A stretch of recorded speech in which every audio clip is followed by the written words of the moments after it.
Joshua chapter 5.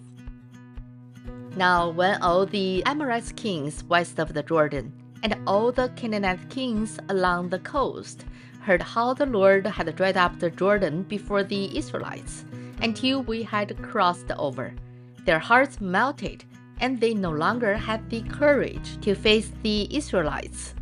At that time the Lord said to Joshua, "Make flint knives, and circumcise the Israelites again." So Joshua made flint knives, and circumcised the Israelites at Gibeath-Haaralos. Now this is why he did so.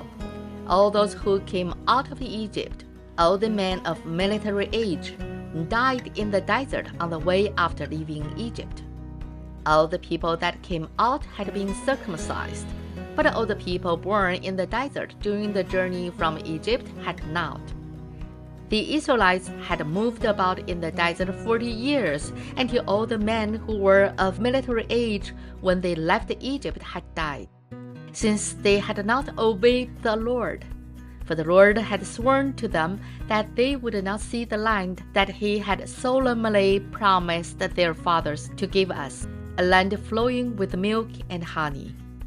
So he raised up their signs in their place, and these were the signs Joshua circumcised.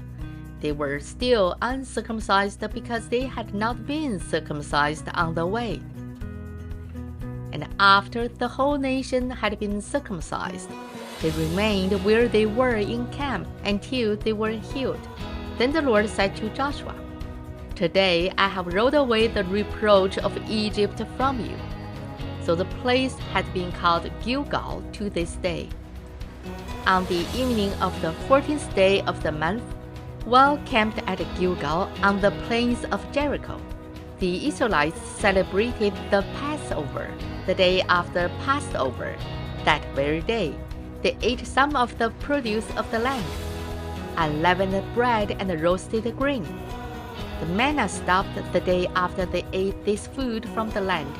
There was no longer any manna for the Israelites, but that year they ate of the produce of Canaan. Now when Joshua was near Jericho, he looked up and saw a man standing in front of him with a drawn sword in his hand. Joshua went up to him and asked, "Are you for us or for our enemies?" "Neither," he replied, "but as commander of the army of the Lord I have now come." Then Joshua fell face down to the ground in reverence and asked him, "What message does my Lord have for his servant?" The commander of the Lord's army replied, "Take off your sandals, for the place where you are standing is holy." And Joshua did so. This is the end of Joshua chapter 5.